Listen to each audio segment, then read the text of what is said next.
You got to get in all the sex for the next month or 2 months or 3 months. Yeah, whatever it is. and then if we don't, like, then it means something. Something must be wrong. If it's not great, then maybe I don't miss them that much, or they don't miss me that much. And what's up with that?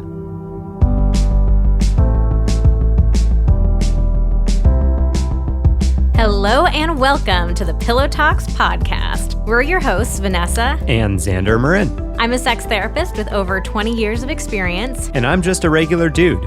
We share the ups and downs in our relationship while giving you step-by-step techniques for improving yours. Make sure you subscribe for your weekly double date full of totally doable sex tips, practical relationship advice, hilarious and honest stories of what really goes on behind closed bedroom doors, and so much more. It's the sex education you wish you'd had.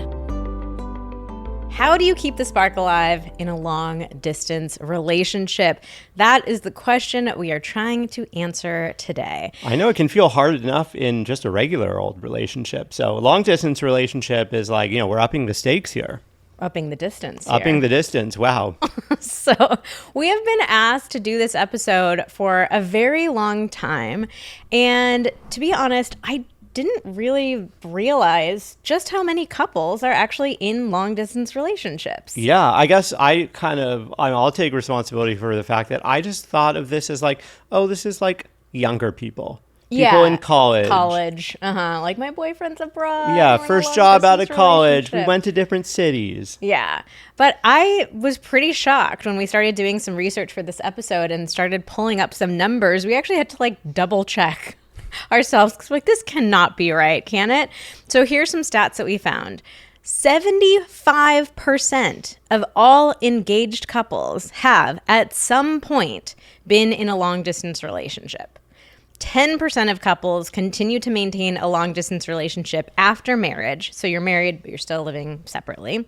And 14 million people in the U.S. alone are currently in long-distance relationships. Wow. 14 million. Yeah, some of those people are, like what I described, people who are a bit younger, maybe in college, but it is not like 14 million college-age kids in long-distance relationships. Like, the vast majority are going to be just, normal-ass adults.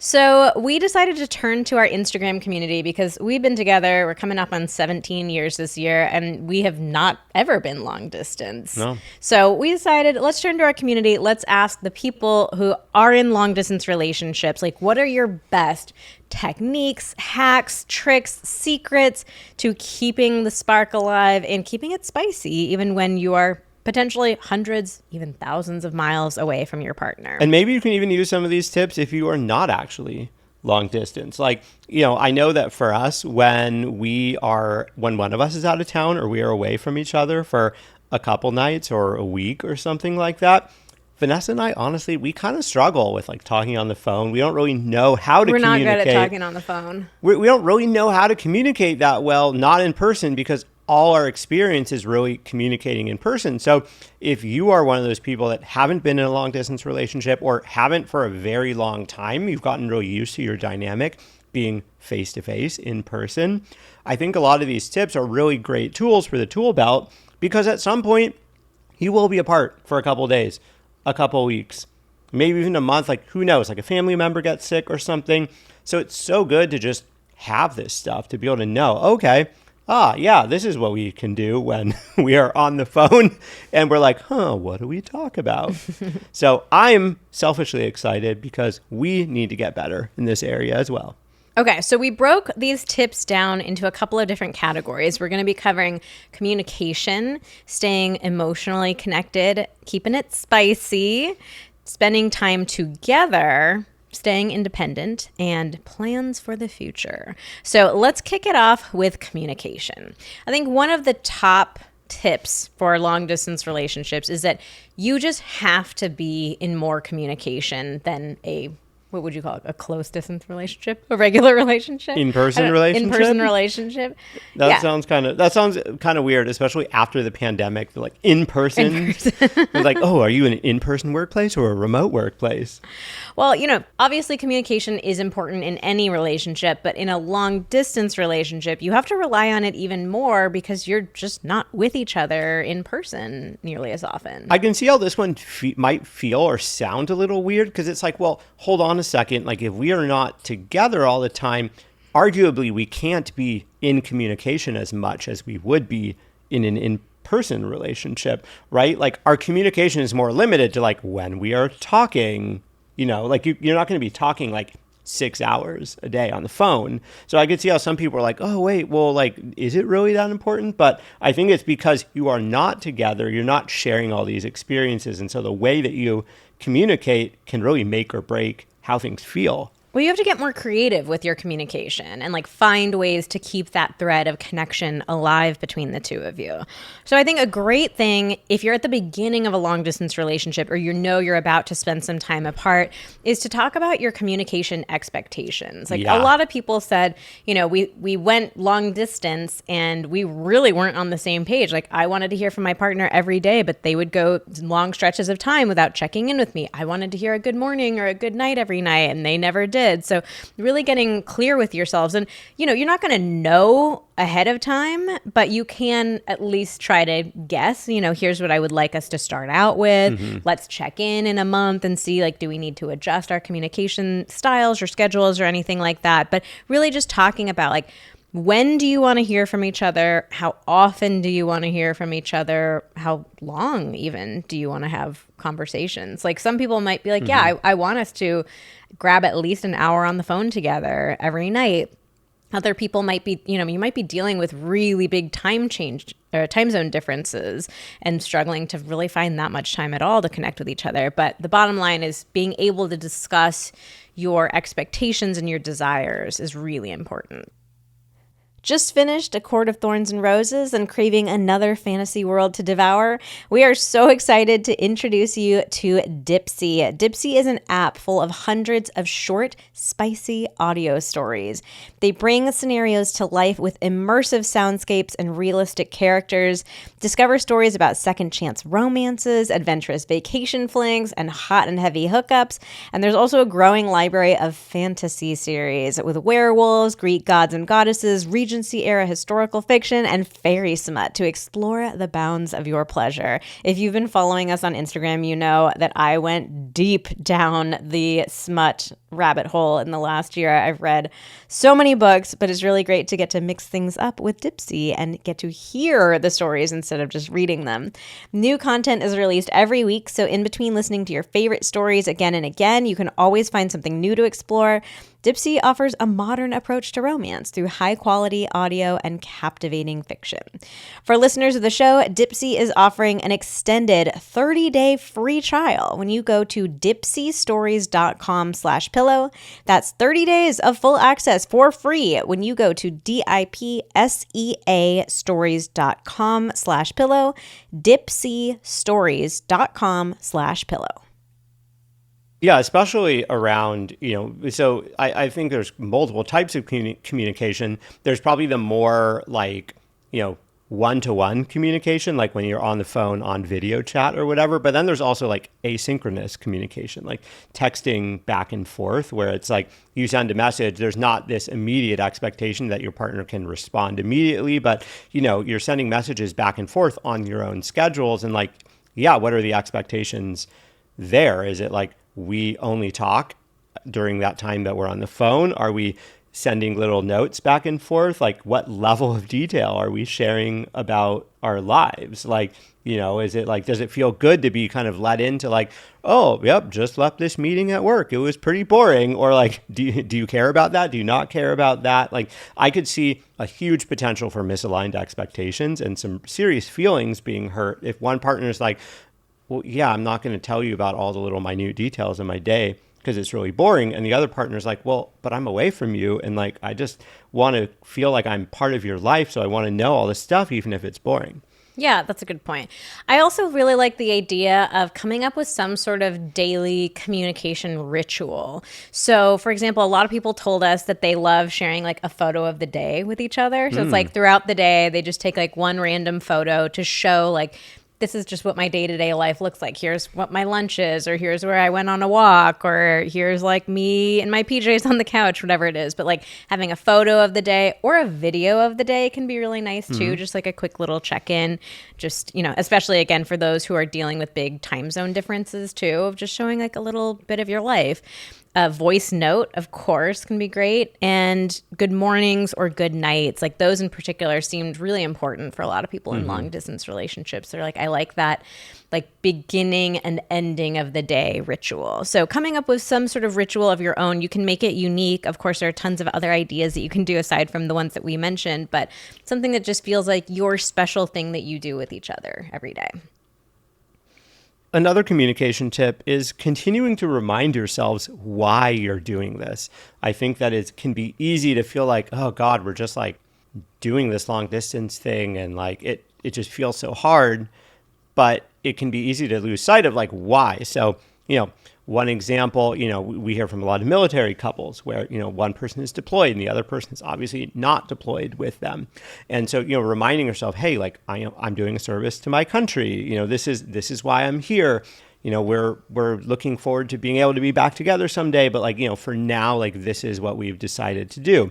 Or, you know, one person is maybe on an assignment for work. So just continuing to remind yourself, hey, you know, my career is really important to me. This is a really great opportunity. I'm able to show up and sort of serve this other group of people with this opportunity or something like that. Trying to continue to bring that up and maybe even remind yourself and remind your partner, like both of you being able to talk about that openly can really help. Having, you know, being able to point to what that purpose is. I think that's a way to feel like a team. Like we're doing this together. We're doing this for a reason. It's not just some shitty thing that we're having to deal with. Like, oh, I just wanted to get out of here. And speaking of talking about the shittiness of long distance relationships is actually another one of our communication tips. I think so often in life, when we're in difficult situations, we just don't want to acknowledge it. We'd rather bury our head in the sand and like, oh, this sucks. I just don't even want to talk about it. But actually that has the exact opposite effect. It just makes those issues feel worse. It makes your partner wonder like, oh, does my partner not really care about this? Are they not struggling with it? Do they not really care about me?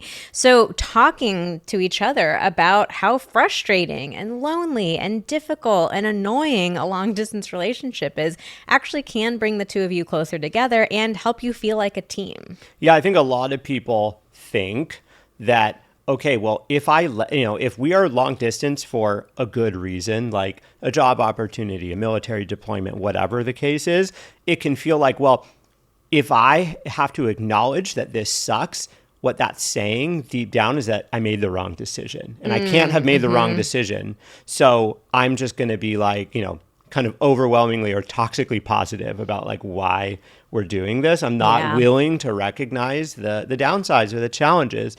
But the reality is, I think these last two tips go together. They're reminding yourself why you're doing this and talking about how hard it is. There's a purpose. There's a reason to why we're doing this, and it's tough. Like, I think that being able to acknowledge that really gets at the reality of the situation. Yeah. And that really helps both of you keep a balanced perspective rather than creating a dynamic where one person is like, oh yeah, no, like this is great. This is the way it has to be because blah, blah, blah. And the other person is like, oh, this sucks. And then it feels like the relationship, the long distance is driving a wedge between you rather than you being teammates, you know, recognizing both the positives and the negatives. I think there's also a way that you can talk about it where you recognize like it's the two of you against the situation rather than it feeling like the two of you against each other. So for example, with military couples, one of the things that you're having to deal with is you are having very specific set times where you can get in touch with your loved ones. Like you don't have complete control over your schedule. Like, oh yeah, I can just text my boo whenever I feel like it. Of course, depending on the circumstance. So if you talk about that openly and acknowledge like, oh man, I'm so frustrated that I can't just pick up the phone and call you whenever I want to, or it's really hard that I only get this 30-minute window, you know, whatever it is, like it helps remind the two of you these are the circumstances that we're dealing with. And these are challenging circumstances, but it's not like you don't run the risk of thinking like, damn, he's never calling me, or, she doesn't care at all. They're only like calling me, one time a week. It's just a reminder that it's like, it's the situation. It's not the two of you. Yeah. And then I think the flip side of that is also true. So let's say that I was deployed or something and I was not in control of my schedule at all. And it's totally not up to me when I'm able to talk to Vanessa. If we're talking on the phone or on video or whatever, and Vanessa is talking about like, oh man, it's like, it was so hard that I couldn't just talk to you earlier today.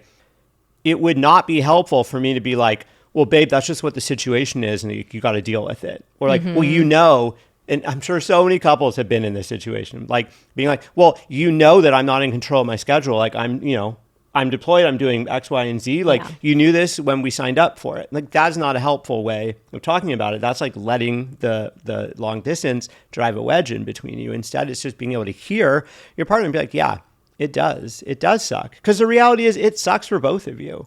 Like neither of you are going to be happy about like not being in control of your schedule, not being able to control when you talk to each other, right? So it's not helpful at all to be like, oh, you don't get to complain about that because we knew about this going in. It's like, yeah, this does suck. And, I'm really proud of us for being able to do this. I think we're doing it for all the right reasons. And I'm really proud of what I'm doing here or whatever it is. So yeah, trying to just acknowledge both sides. We have a special treat for you today. We're joined by our friend Liz Moody, host of the Liz Moody podcast. Liz is a longtime journalist who shares real science, real stories, and realistic tools that actually level up every part of your life. So Liz has already shared 2 tips with us in our 2 previous episodes, and today she is back with tip number 3. I love this tip. It's based off of research from Bob Waldinger, who is one of my all-time favorite psychologists. He just has this immaculate energy. But he is the director of the world's longest running study ever. This has been going on at Harvard for longest running study of anything ever?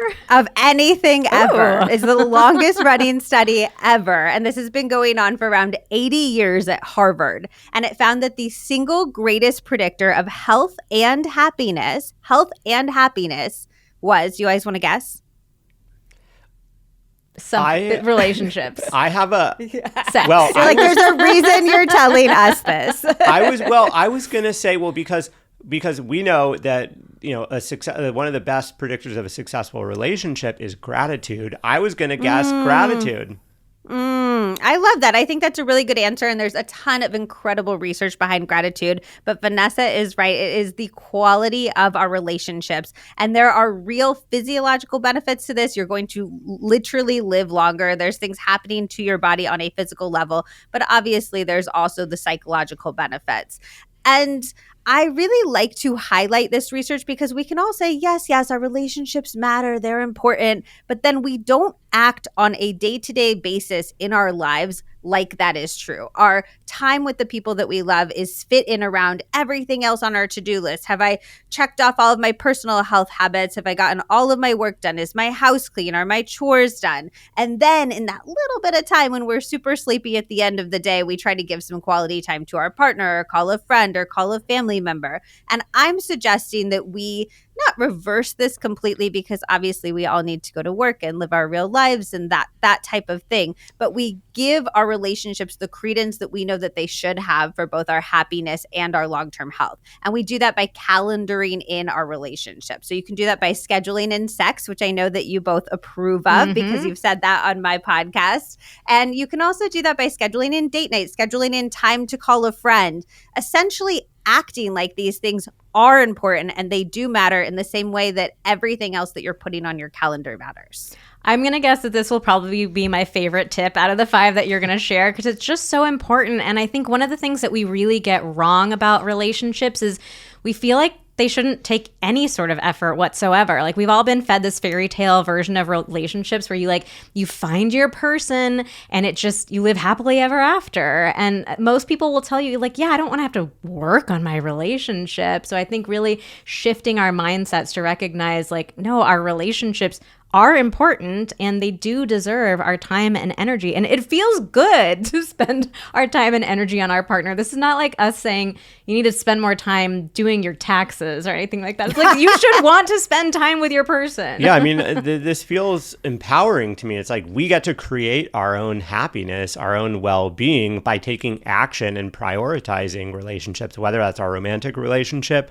or, just catching up with friends, going out with friends. Like all these things help us create the habit of prioritizing relationships, which ultimately is going to make us happier. Well, and particularly in the context, I think, of I'm in the wellness world, people are always coming to me and they're trying to figure out the science to feel their absolute best. So they're trying to be like, oh, should I take this supplement? Should I work out for this long or this long? What habit should I add in?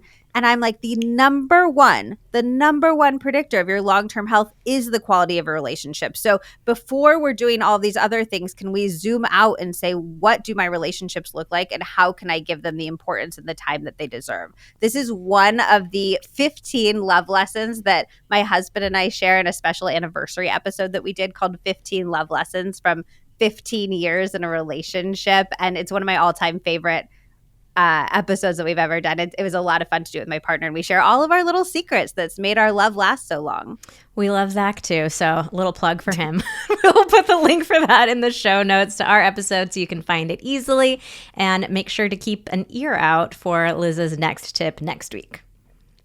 All right, let's move on to our tips for staying connected. So one person suggested having a shared Google Calendar where you share your daily schedules with each other so that you guys really understand each other's days, what a typical day looks like, what your availability looks like. I think that can be really nice for couples who, maybe some people who are on the anxious side where they're like, why haven't I heard from my partner for a few hours? Like you can just pop into the calendar and see, oh, they're in this meeting or in this session, whatever it is. But I think just having that general idea of the flow of your partner's day can be really useful. That's one of the little things about being in an in-person relationship that I think a lot of us take for granted is you have a sense for the flow of each other's days.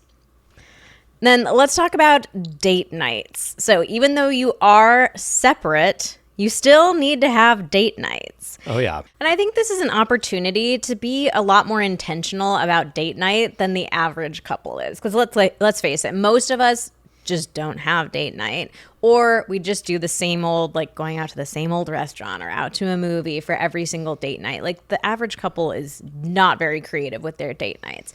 And so being long distance naturally forces you to get a little bit more creative with each other. But I think if this is a habit that you can develop when you are back in person, is going to make your date nights so much better. Like you're going to have this habit of like having to get really creative with date nights and kind of doing them no matter what, even if, it's maybe not the most exciting thing. So that should be such a great habit that will translate into a really exceptional in-person relationship too.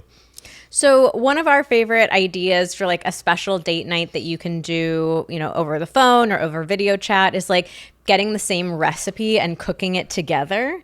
So you can, you go through it at the same time. You can talk through it as you're doing it. You can race. Yeah, you can race, sure. And then you get to enjoy like the same meal at the end. So it gives you this feeling of sharing an experience, even though you're not physically there with each other. So that's one great option. Or you could make an even like a lighter version of this. Like if you have, maybe like the same chain restaurant in both cities that you're in, or the same type of cuisine, like you could order the same food or something from the same restaurant or from similar restaurants of the same cuisine or something, so you're kind of sitting down and eating the same thing together.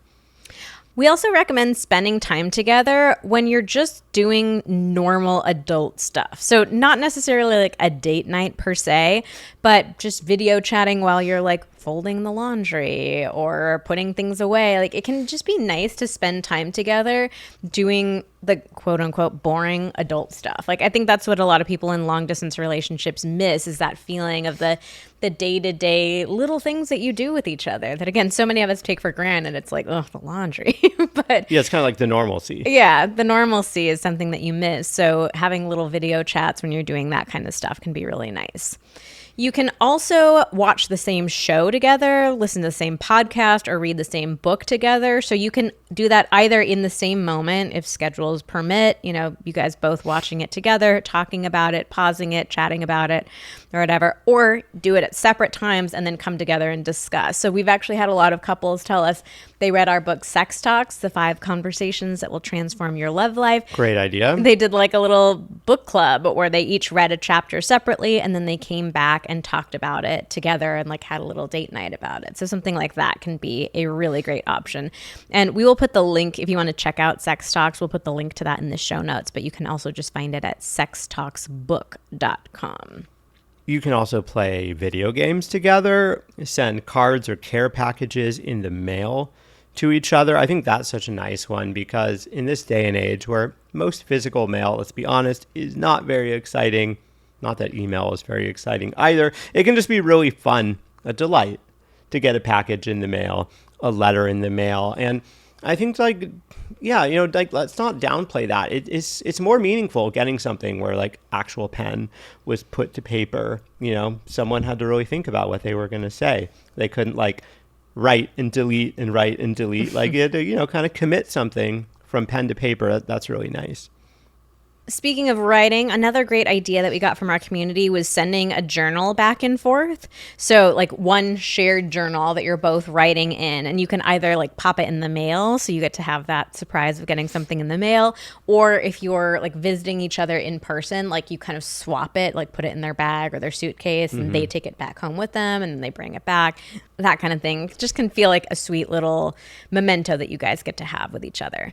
And then finally, we got to put in a plug for our connection challenge. Because we'll do the work for you. We will. Like, we know that staying connected emotionally, like, can really feel like a tall task. And that's not just for long distance relationships, for any relationship. It just feels like that thing that gets put at the bottom of our to-do list. We just don't know what to do. So we created the connection challenge because we know that pretty much every couple wants more emotional intimacy and closeness in their relationship, but we're just struggling with how do we actually do it? So the connection challenge gives you daily prompts and exercises. It can be done entirely long distance. You get 2 different options every day, just delivered straight into your inbox. It's so convenient, so easy, and so much fun, and really, really effective at creating that connection. So we'll pop the link to that in the show notes for this episode if you want to check it out.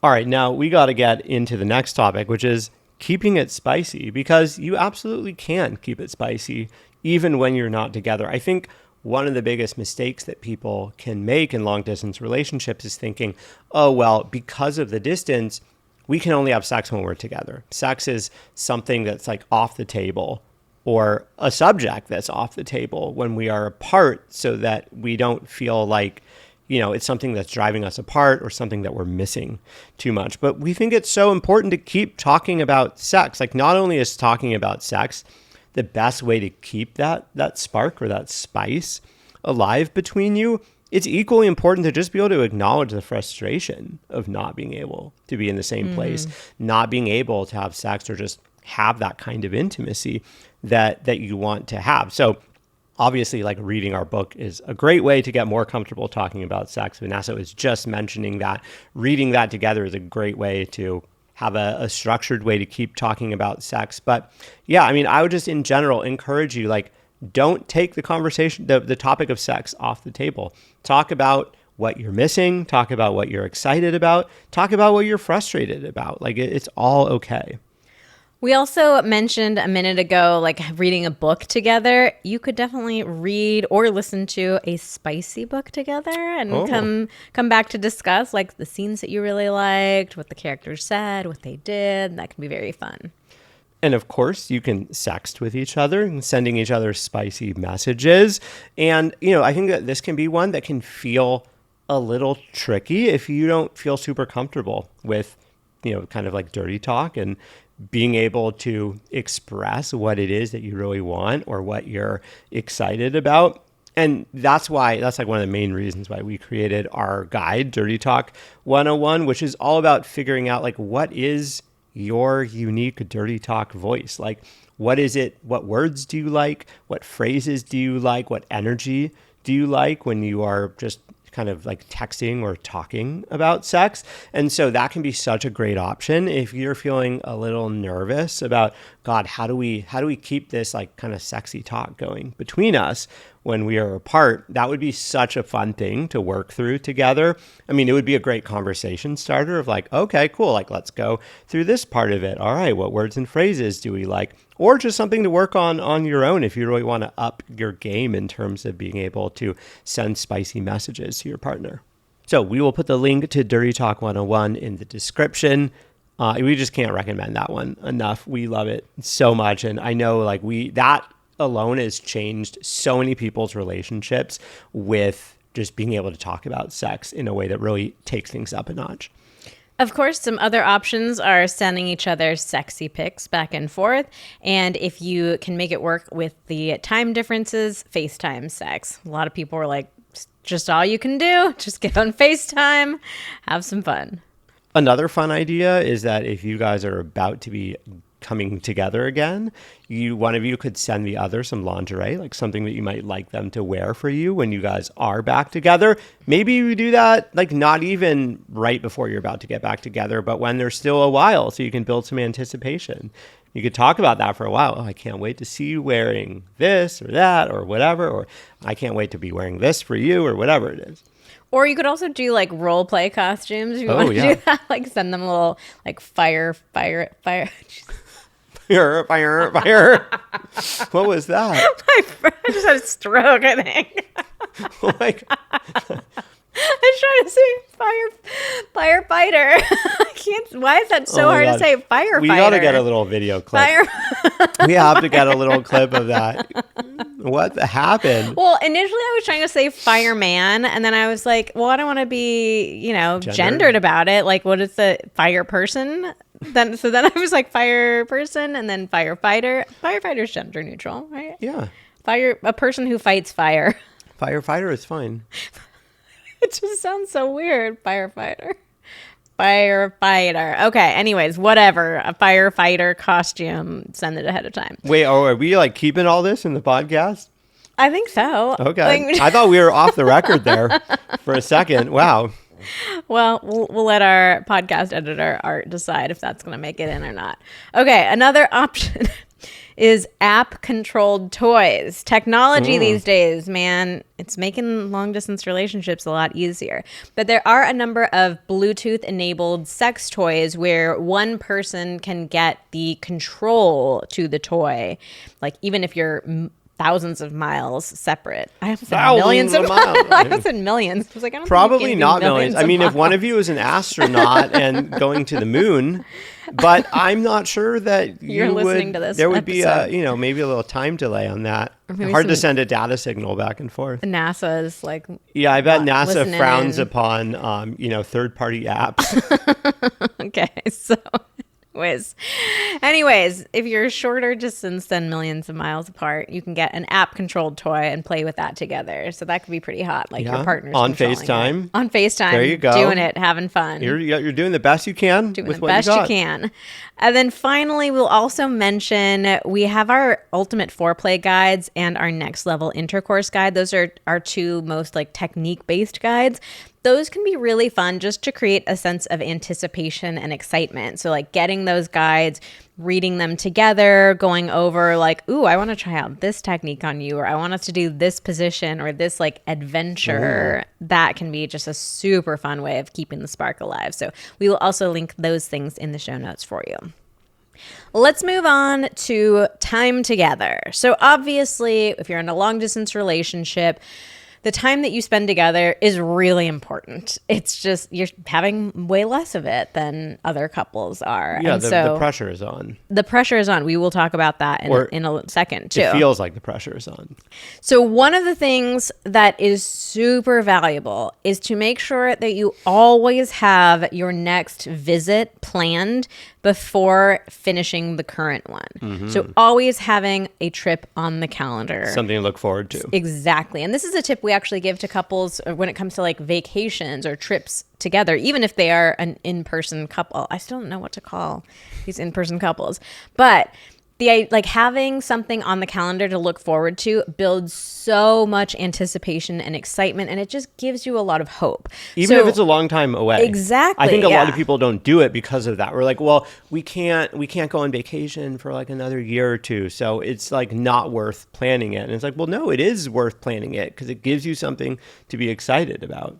And it also just eliminates a lot of that anxiety that so many couples in long distance relationships deal with of like, when are we going to see each other next? Like, you need to have that comfort of knowing like, oh, this is the exact date that we're going to see each other next. And also the commitment. Like, I think it's comfort and commitment. It's a way to demonstrate your commitment. Like, we're doing, we are taking it upon ourselves to do this, to make these plans, to show up for each other. We were also curious about, to hear from people in long distance relationships, like how often they want to see each other. Of course, this is going to be so different for everybody and based on your unique circumstances. But most people said that they felt like once a month was the minimum that they wanted to see each other. And that's obviously a lot of traveling. It's a lot.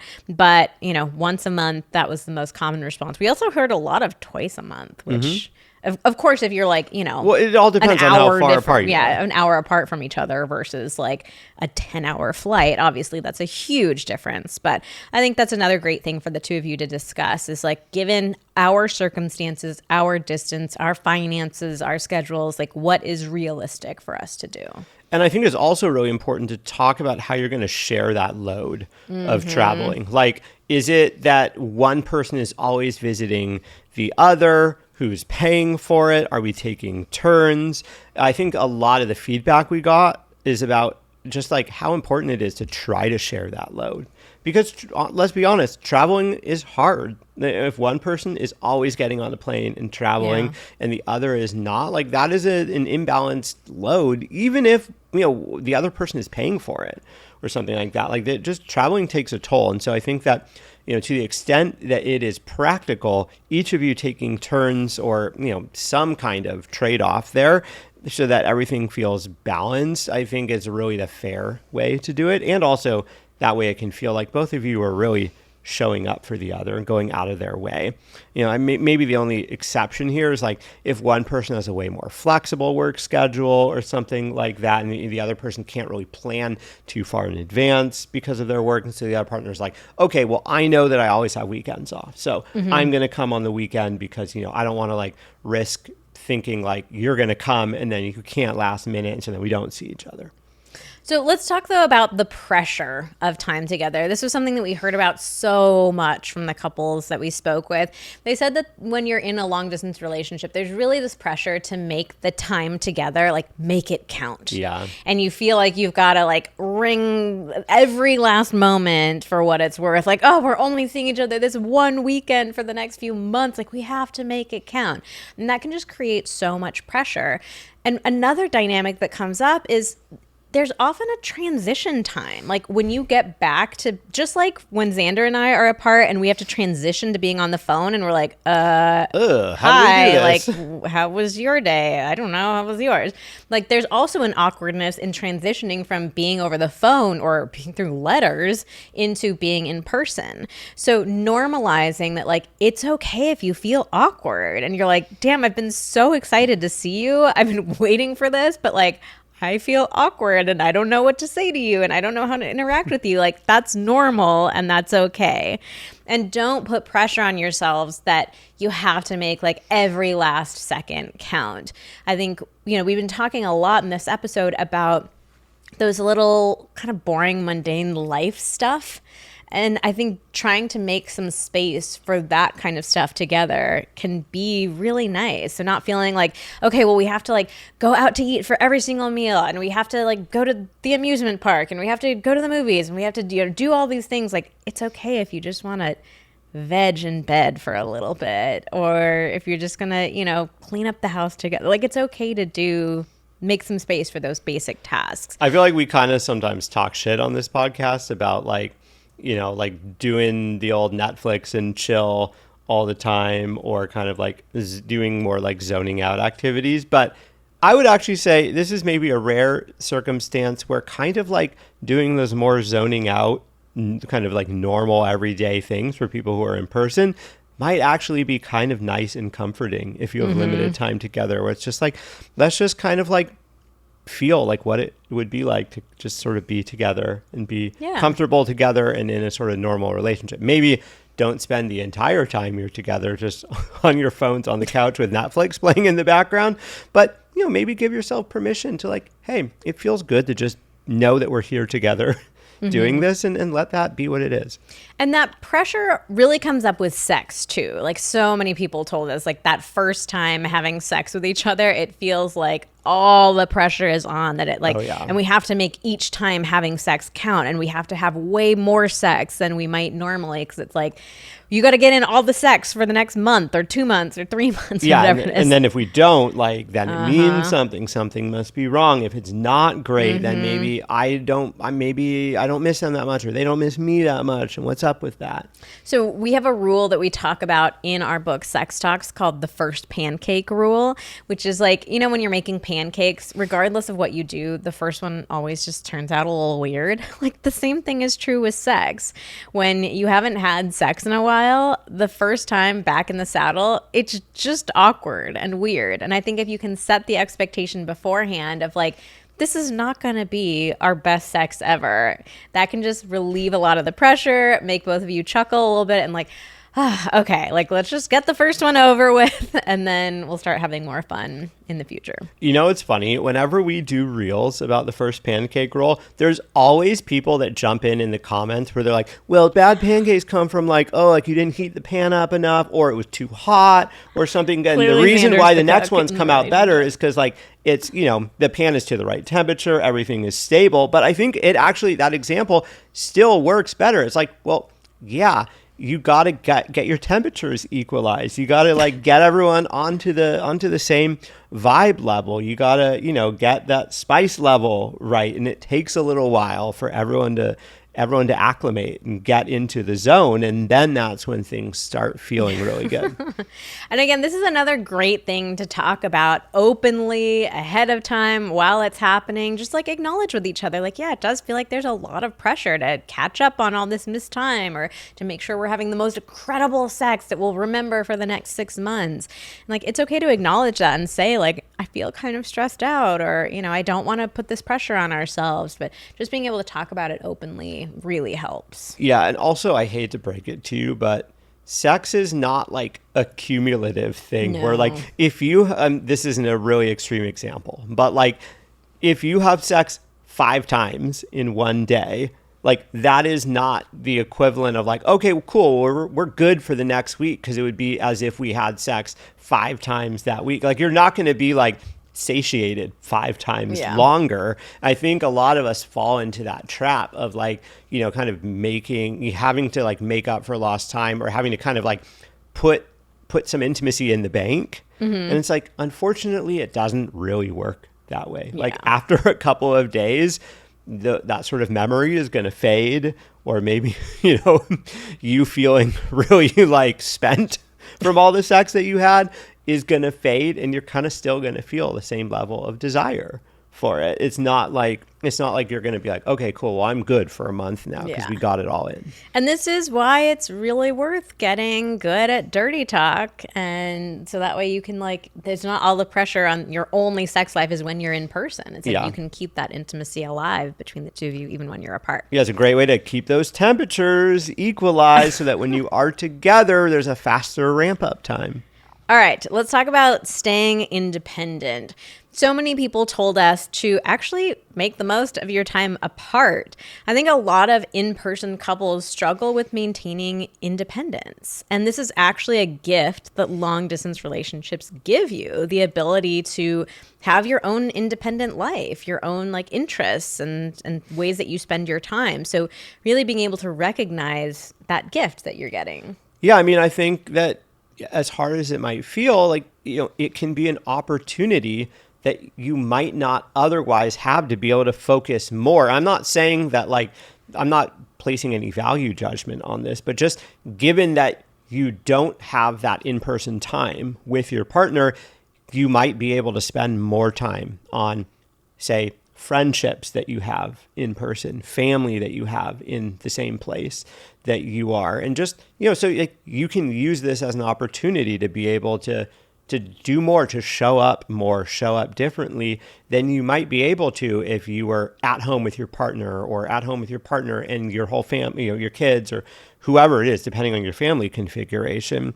And so, that can be a great way to kind of balance out whatever you might be missing from your partner in terms of connection, and like, hey, can I get that connection? Obviously, it's not the same type of connection, but can I get more connection from my friends or family, more of that familial or friendly intimacy from friends and family, or hobbies as well? Like, are there hobbies that I can use this time to really go deep in an area where I might not have the time if we were together? Can I get some satisfaction out of doing something that I really love, rather than kind of sitting around being like, oh, woe is me, my partner's not here and I miss them?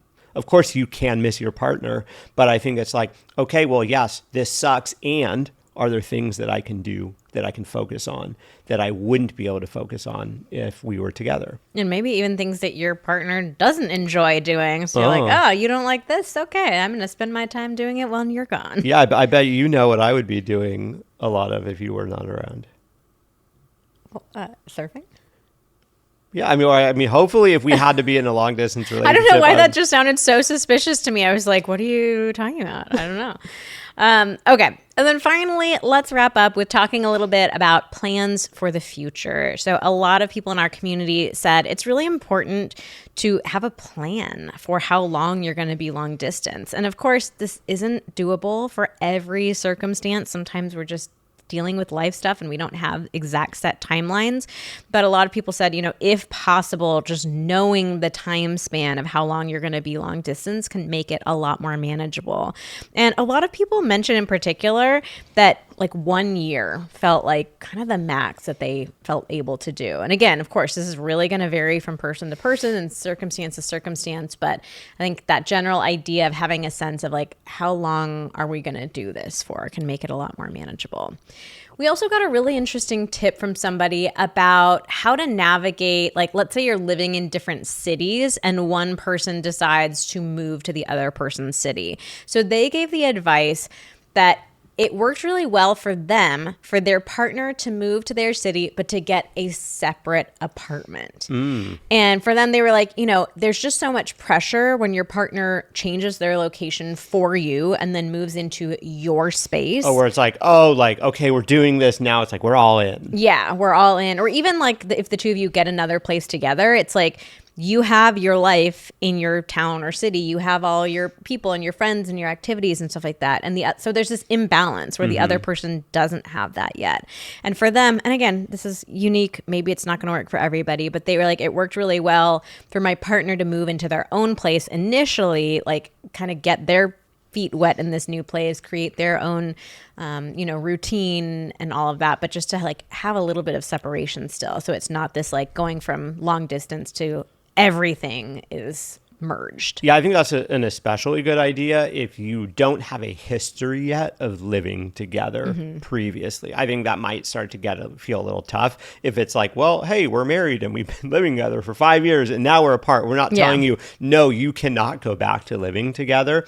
But I think that, it's important to recognize if you don't have a history of living together is challenging. And most people who move in together have a history of sort of like quasi living together. Like I know Vanessa and I definitely had this where we lived in the same city. We lived like 4 blocks away from each other. And we didn't share an apartment, but we effectively did. Like one of us would spend the night at the other's apartment almost every night. And so we had a pretty good picture of what living together was like. If that is not your situation, then going from like 0 to 60 is going to probably feel really overwhelming. And finally, a lot of people said like setting goals for your future together. So recognizing that the long distance part is a temporary phase and being able to make these bigger plans of like, okay, are we going to get married? Are we going to buy a home together? Are we going to have kids? Are we going to travel the world together? Are we going to open a business together? But just like looking ahead to the future is a great way to help you get through the challenges of being long distance in the present. Yeah, I think that's really important, because when you are more in person, I think it's easier for those goals and aspirations and stuff to just feel more self-evident, because you're kind of like, okay, we're here, we're both working towards this thing together. That topic comes up more naturally, and I can understand how it'd feel easier to want to shy away from those conversations when you're apart, because it's like, okay, well, how can we like really be building, how can we be trying to buy a house together when we're not even sure like when we're going to be living together or what city we're going to be living in. But I think it's even more important, because otherwise it can just feel like this long distance relationship is like a limbo. Yeah. Like, where are we? Where are we going with this? When is the plan to get back together? And then when we get back together, there's like no plan for what comes next after that. All right. Well, that wraps up our tips for long distance relationships. We mentioned a bunch of different resources for you. So again, we will put the links for these in the show notes for the episode. We have our book, Sex Talks, Dirty Talk 101, our ultimate foreplay guides, and next level intercourse. And if you love this episode, we would love it if you would leave us a 5-star review on Apple Podcasts. In fact, we're so appreciative of people who leave us reviews on Apple Podcasts that we actually do a review of the week giveaway every week. So if your review is picked from Apple Podcasts, we read it aloud, you will win a prize, one of our little master classes, which is super fun. You can also leave star ratings on Spotify, which is super helpful. So whatever platform you're on, definitely smash that follow button. Leave us a 5-star review, whether it's just stars or a written review. This week's review of the week is I Love Pillow Talks. I'm a relatively new listener, but I love it and am enjoying the backlog of episodes. Vanessa and Xander are so real and authentic. Listening to Pillow Talks is like having conversations with your friends that you wouldn't normally have with your friends. It's like therapy, experimentation, and a fun chat all wrapped up in podcast form. Thank you, Marins. Oh, thank you so much for that great review. All right. Well, that is all for today's episode of Pillow Talks. Thank you so much for listening, and join us again next week. Our episode is going to be called Is This Your Shit or Mine? And we have some very interesting stories sent in by you guys that we are going to dissect in the episode. Intriguing.